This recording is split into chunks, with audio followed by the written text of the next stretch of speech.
What's up, everybody? This is your favorite soul sister, and I am here with the soul mama. This is my mom, and since this marks my 50th YouTube video, I decided to do something very special. We're here at my mom's job. I'm off today. That's why I look like this. You look fine, and we're in her studio. So if y'all are wondering where I get my broadcasting and writing and all that stuff from, this person right here, my mom. Ma, you want to say anything to my viewers? You say the 50th? My 50th YouTube video. Well, you know, everyone who knows me knows that I put little bits and pieces between the lines of history. And when you said 50th, you know what I thought about? What you think? Not half a dollar, not 50 cents. The 50th mayor of the city of Houston, our dear friend that you admired when he was the police chief, Mayor Lee Patrick Brown, was inaugurated as the 50th mayor. See, he was not just the first black mayor. Everybody could see he was black. Everybody knew he had a PhD and all that other stuff. But did you know he was the 50th mayor of the city where we were born? No, I did not. Thank you for that little nugget of Houstonian information. And you know what else is interesting? We went from brown to white. We literally had Mayor Brown, who was brown, black. And then we went to Bill White, who was white. That was really interesting. And now we have... Anyway, yeah, exactly. And who would have dreamed? Who would have dreamed when I came here 33 years ago? The Office of Radio and Television began in 1980, which was 2 years after I came when Judge was 2 years old.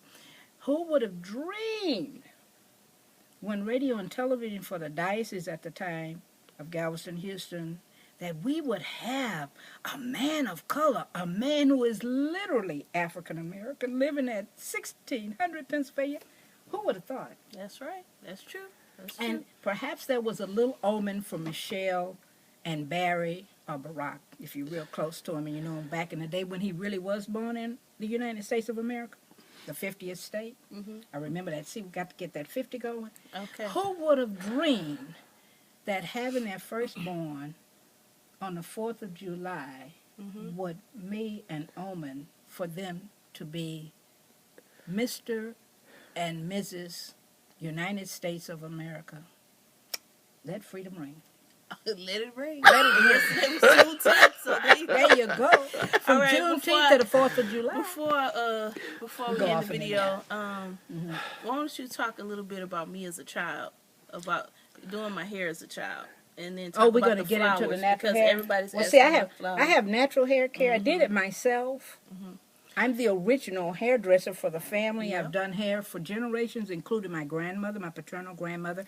Used to fix those braids. You know, everybody said we come back from the Indians. You know, we was all kin to the Indians, no matter what, whether they was from Mississippi or wherever. And I used to braid my grandmother's hair and have her little braids when she wasn't going to church, because that's not a church hairstyle. But knowing that girls and ladies, that the most beautiful part of us that people would see is our hair. And we did everything to fit in. And on Easter, in her youth, from the time she was old enough, she used to have her hair done like she was going to church or to model. As a matter of fact, she won a baby contest because she was the cutest one, not just because she got all the money. I didn't know that. You didn't know she was? Oh, honey, please. She couldn't walk, but she had a trophy. I think you have the newspaper clipping somewhere. Yeah. Oh, I didn't know that. We're talking about my hair. So, so back to the hair part, is that to make I've always been a seamstress since I was 12, so I always made my children's clothes, so that wasn't the problem. It was getting the hair. And that wasn't a problem because I did my sisters, I did, members of the family all the way down. As a matter of fact, one of my sisters will tell you about how they had a little shoebox with their own personal hair pomades and stuff in there. And in the CUNY homes where the family lived, we had put that shoebox, and I would have some, was it Dixie Peach, I think? Dixie Peach.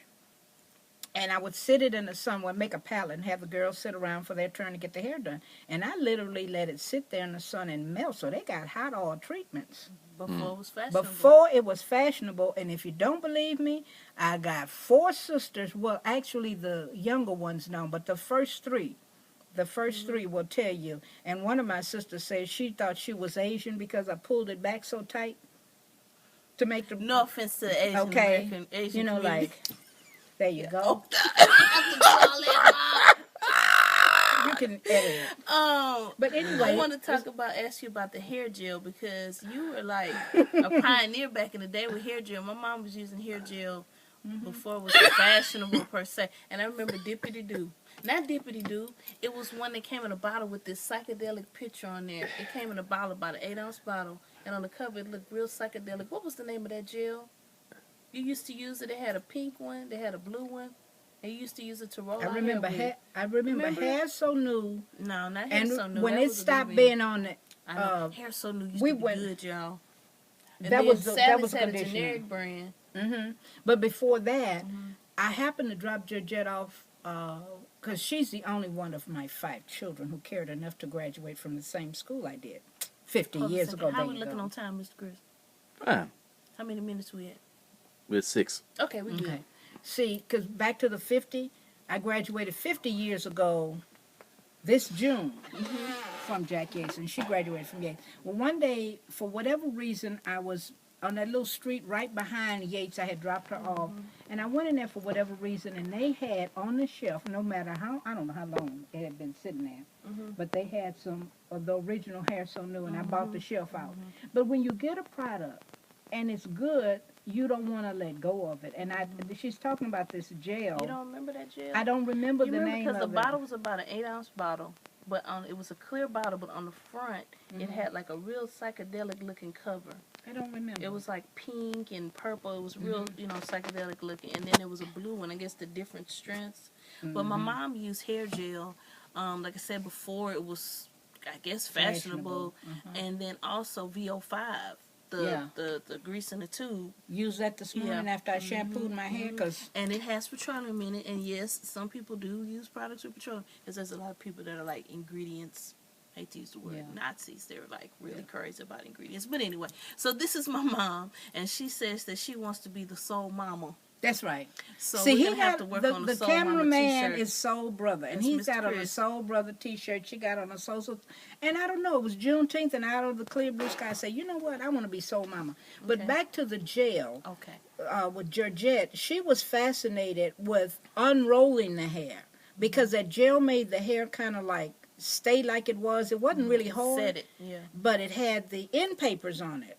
And Georgette used to love to unpeel the hair, she would call it. Unpeel the hair. She doesn't remember this doll I bought her for her birthday, but it was a doll that you could roll the hair with little rollers. And for whatever reason, it didn't stay in her mind, but I remember the doll.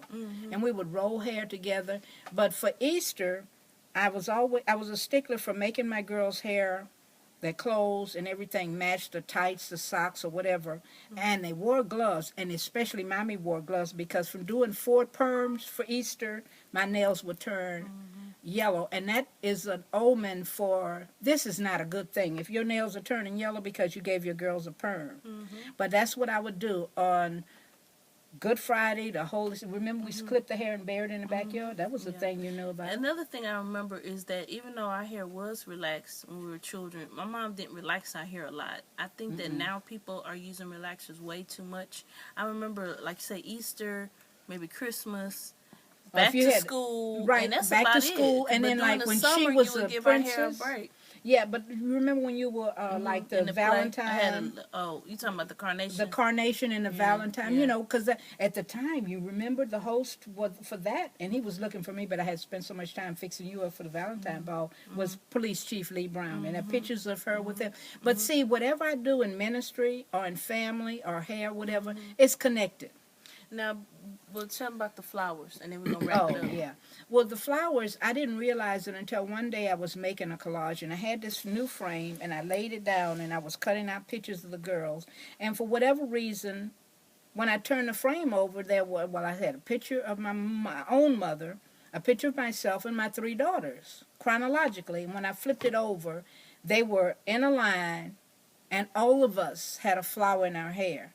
So I didn't even realize from my mother's time that was dressing up because they were at my Aunt Lucy's prom at St. Nicholas, and that she had a flower in her hair. And I always wore a flower in my hair until I got into broadcast, pulling the headsets on and off all the time.